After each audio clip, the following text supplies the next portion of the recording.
daripada hang tua adalah tidak Melayu akan hilang di dunia.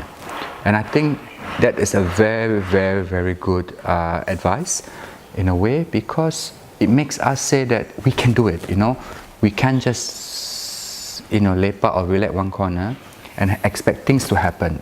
We cannot allow our tradition, our dedication, our passion as Malay, to just disappear just like that, because a lot of civilization has been lost because there's no understanding, there's no appreciation of the culture. So I think we as Malay, we must be strong, we must stay united, we must be there for each other, and and try to inspire each other.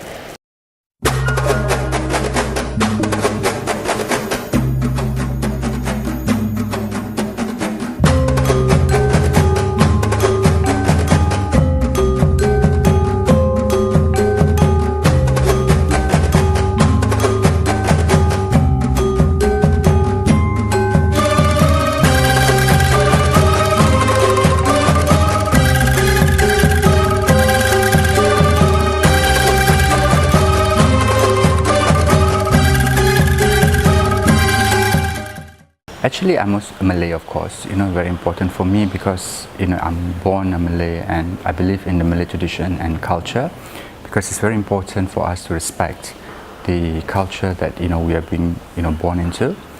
And being Malay means as well for me, that we are fearless.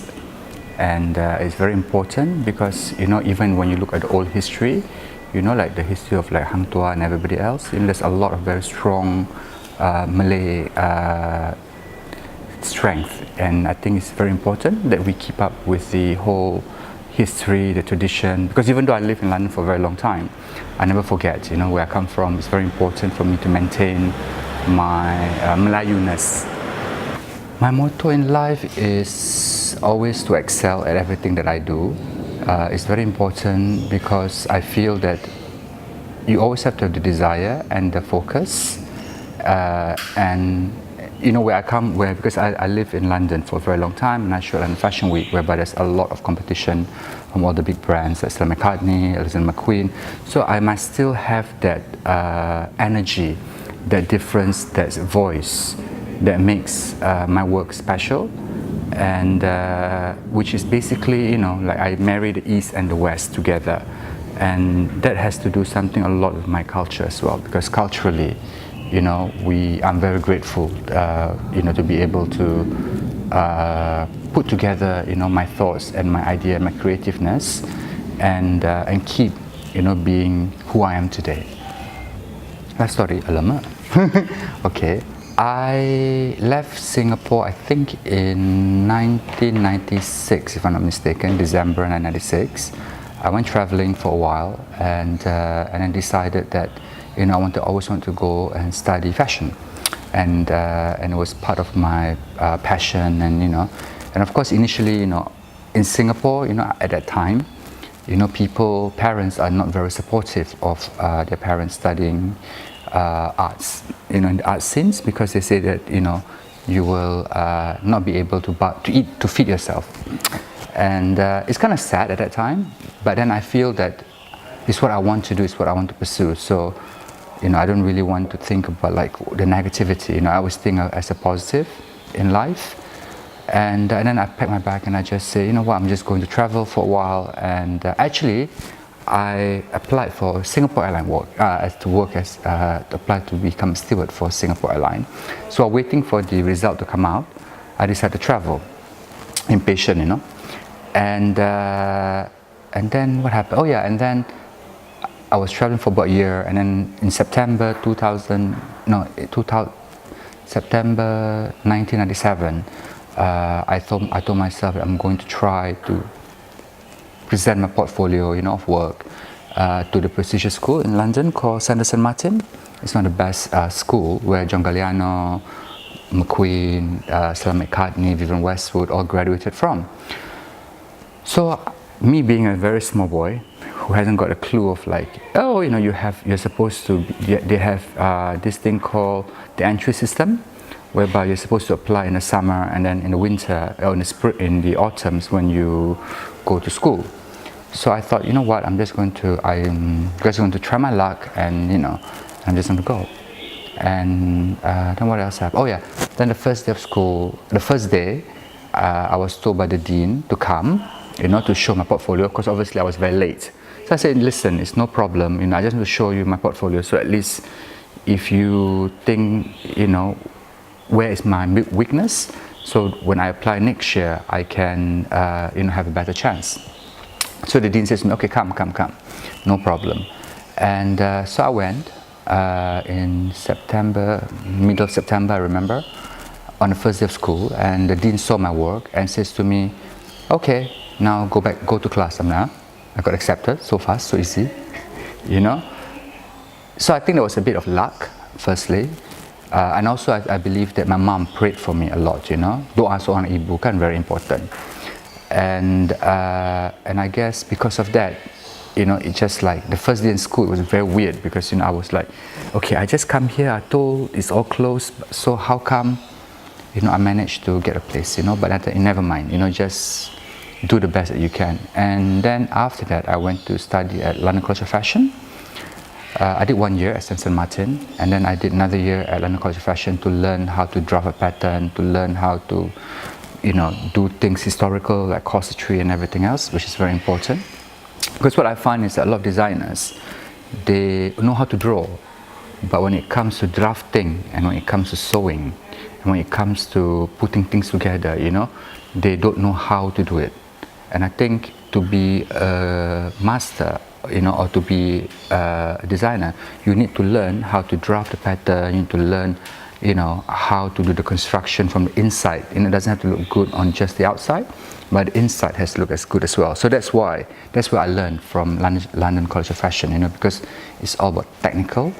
And then finally, I applied to go to Middlesex University, which was one of the top universities in London for fashion, and went for the interview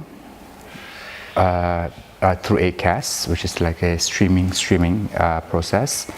And so they were like, oh, we only take like 30 students, and there's like about 30,000 people who applied for the BA, So I'm like, oh no, this is going to be very difficult. So, but anyway, so I told myself, okay, never mind, I just try, never give up, never say die from the very beginning.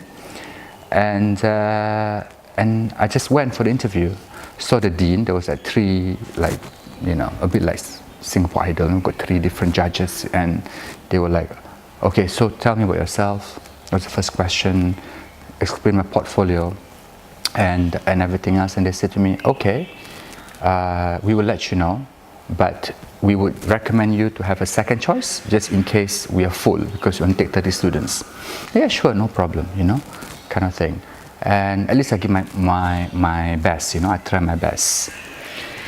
And so I waited for like about 2-3 months, and then suddenly I got a letter from UCAS, and it says that I had unconditional admission. That means that there's no condition attached to my degree. I'm like, huh? I thought, so it was like, oh, I was a bit surprised, because it's like, I thought there's like 30,000 people applying and it's supposed to be very difficult, but then I was very lucky because all my other classmates had condition. That means that you have to certify certain, okay, fine. So I was very lucky. Then what happened? Oh yeah, then I finished my degree and and everything else, and then upon graduation, everybody says to me, oh, let's try to this very famous school in London called Royal College of Art. That's where Ray Kawakubo and Comme des Garçons, the whole group, and Yoji Yamamoto all graduated from that school. It's like you do a master. So I applied after my degree, and then they said, like they only take like 20 students, from the whole, like all the graduates, like from the whole university in the world wants to go to a Royal College of Art, And so I went for the interview and everything else, and I got another opportunity, which is like, okay, we will take you on for the master, and blah blah blah. So you have an MA. But then I told myself, you know what? I studied for so long, 5 years already. It's enough, you know. Like it's better to learn through internship.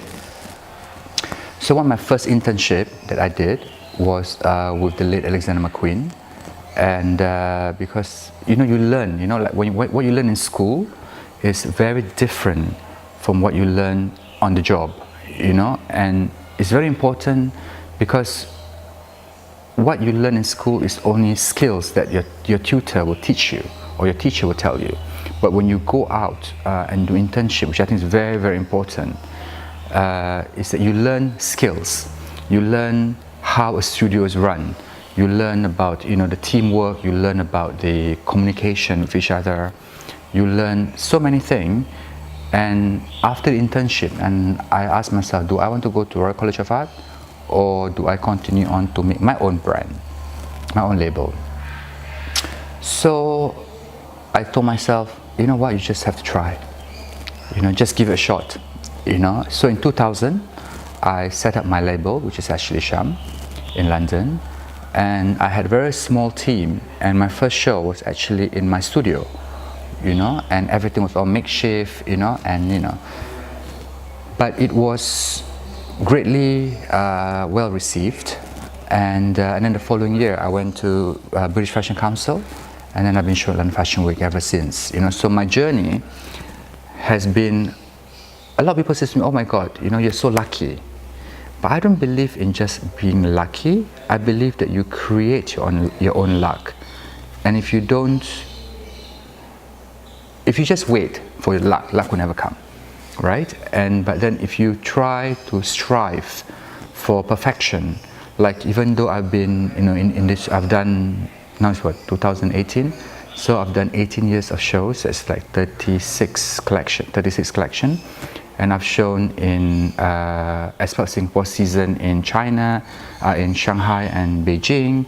I did this Singapore, the president performance, and Audi Fashion Festival in Singapore, and a lot of things in Paris Fashion Week and everything. But then I feel that the desire to learn, is never stops for me. It's like, I believe that you only stop learning when you are 6 foot under dead, basically. Every single season, I think, I have to learn from my team, because I work a lot with people with 40 years experience, and who desire the same thing like me, we can learn from each other. And the team for me is very important, because I don't think I can be the designer I'm today without my team, and also because without my mom and my sister's support, and the family support. So I think it's very important to have, the whole family, because I feel personally that a lot of family, they push their children to pursue what I call the academic. But in life, it's not just about academic, and that's what I always have to encourage, like my nephew, for example, you should do what you want to do, which you're passionate about. A life with no passion is not a life worth living. And I think to be passionate about what you do is what makes you happy and what makes you be able to sleep at night. Well, the Malay community has been amazing and very supportive and very kind. And I think the Malay community I think they have evolved in a way, especially with the new generation, with the whole influence of the internet, what they read in the papers, so they understand the world more from what it was before. And I think with all this whole new generation of being able to find information on the internet, and it makes people, the Malays community, actually much better, because we used to consider ourselves to be I don't want to say second-class citizen, because it's the wrong thing to say. But I think now, I'm so proud and so happy that we have our first first woman Malay president, which is Halimah Yacob, because I think she's amazing, and it's good that, you know, nowadays that people are saying Singapore is not just about the race which is Chinese, but it's also about, you know, the Singapore that is a multicultural city now, you know. So there's a lot of emphasis, I think, on the Malay, which I think is very, very proud of, because if you think about it, like 20 years ago, you would never think that the first president, you know, the first woman president in Singapore were tudung. But then now everybody's accepting it's part of a culture, and I think being a multicultural country, you know, it's important to respect each other, and I'm so happy that, you know, the Malay population has community. The Malay community has progressed in such a big leap of, you know, and let's hope that, you know, continue to develop further. Firstly, must be because from my mom's prayer. Importantly, doa seorang ibu kan penting dalam hidup. Also, I think that I'm very lucky because of my attitude. It's like never say die, regardless of how hard. You know, like I never lose faith. You know, regardless of like how the many cabaran and the many rintangan. You know, like when someone say you can't do it, I'll be like, no, watch me, I'll do it. So I think it's that whole, like, not daredevil is the wrong word, but the, you know, the potential of like always trying to make things work. Because I believe that one of my philosophy in life is there's never a problem, only solution. You know, so if you face a problem, I've tried to quickly find a solution, and then it's over and done with, and then move on to other thing. And I think that is the problem-solving part, because when you run a big company, for example, you know, you have to deal with a lot of people. You have to deal with your manager, you have to deal with marketing, you have to deal with the PR and, you know, the public, the shops and things like that, you know. So if you have a negative energy or negative vibe, they feel it. And I think I always try to be positive, because look, we are lucky to still be alive. We're still lucky to have a roof over our head. I'm so lucky to have food on the table. So what should I not be happy about, you know? So the rest, like the recognition, the work, you know, and publicity and everything else, you know, it's a bonus, you know. I think one of my biggest break was when I got an invitation from Buckingham Palace, you know, to go and meet up with Princess Zara Phillips, and end up working with her, you know, for, you know, her outfits and things like that. So it was a very big kind of like step, because I was the first Asian, firstly, to go to design for the royal family, and also I'm the first Malay, you know, to design for the royal family. So it opens a lot of doors, you know, after that, because I get all the royalties from the Arab world, like Jordan and the Qataris, the Bahrainians, you know. So they all come, you know, to see me. So I end up doing like a lot of work with the royal family, and then of course then celebrities come follow after that, you know, people like Kylie, Angelina Jolie, Mariah Carey, Madonna, and everybody else, you know, come and start to work with me. And that to me, like, it was something that I never imagined could happen, because from a little boy, you know, who was raised by a single mom, you know, I would never have thought that my life would be where it is today. Because you know, like a lot of people say to me, even not only the Malay community, but even the other communities, you know, I always say, oh, you know, in Europe, you know, they say, oh, you are successful because you're rich, or you come from a very privileged background. But actually my background is not privileged. You know, my dad left my mom, you know, when we were all still very young, and it was my mom that actually raised us up. So to me, without my mom, and you know, I believe that I will not be anything today.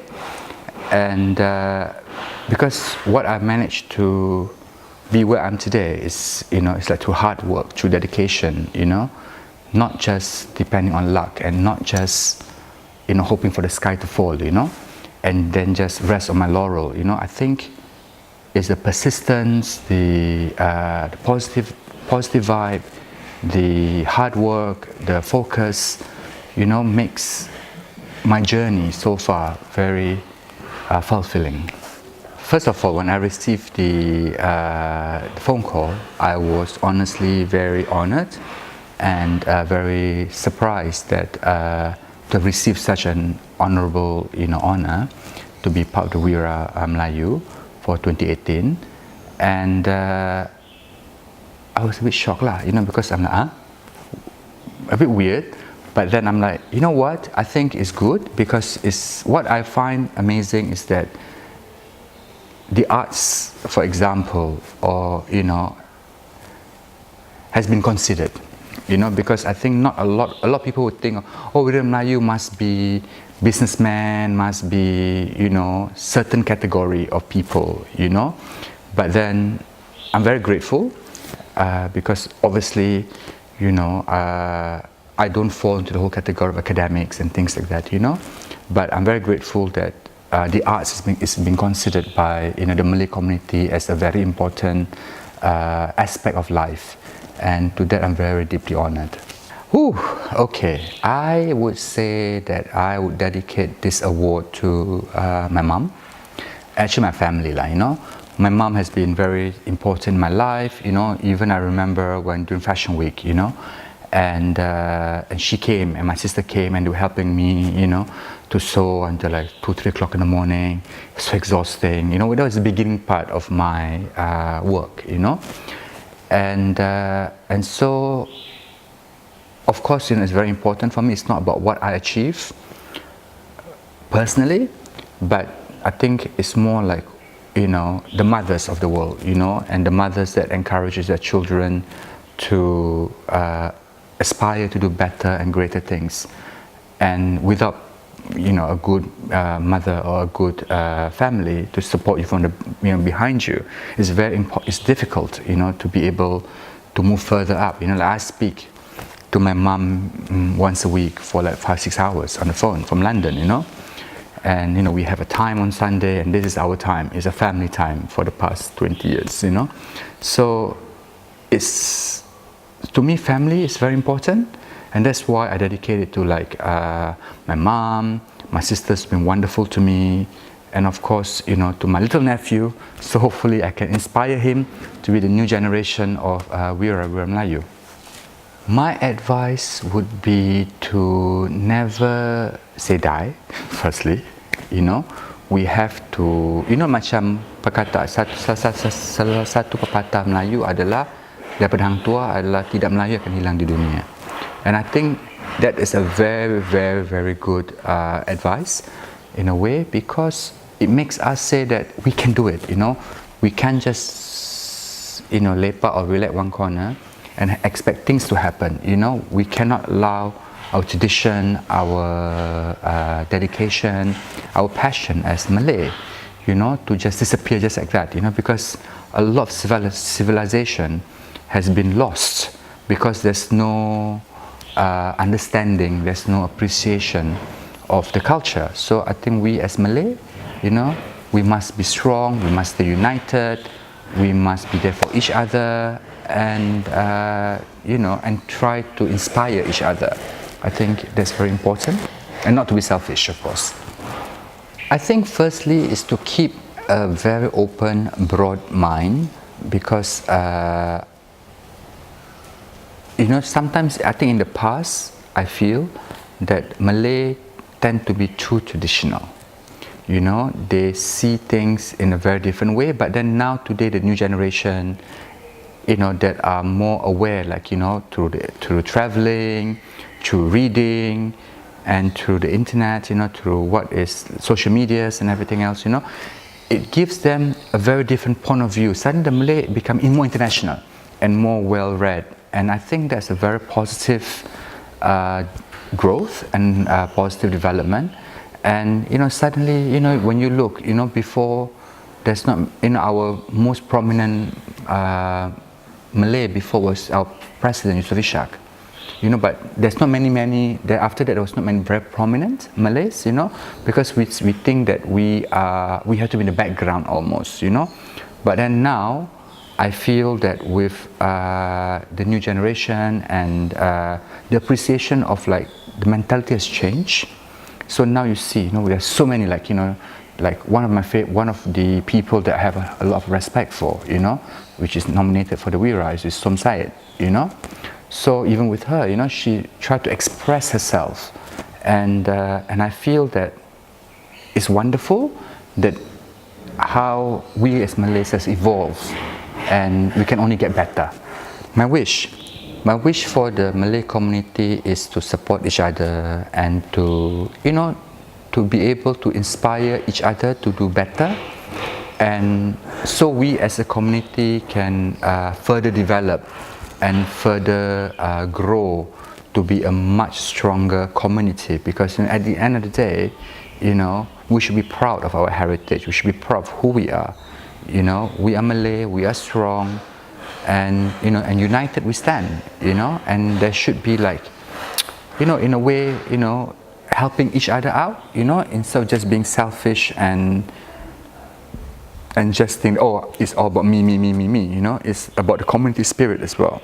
And I think that's a very important thing, community spirit, because I remember when, for example, when my auntie when I was a kid, and when my aunties get married, all the whole family come together, to support each other, to help each other, to do the cooking, and everything else.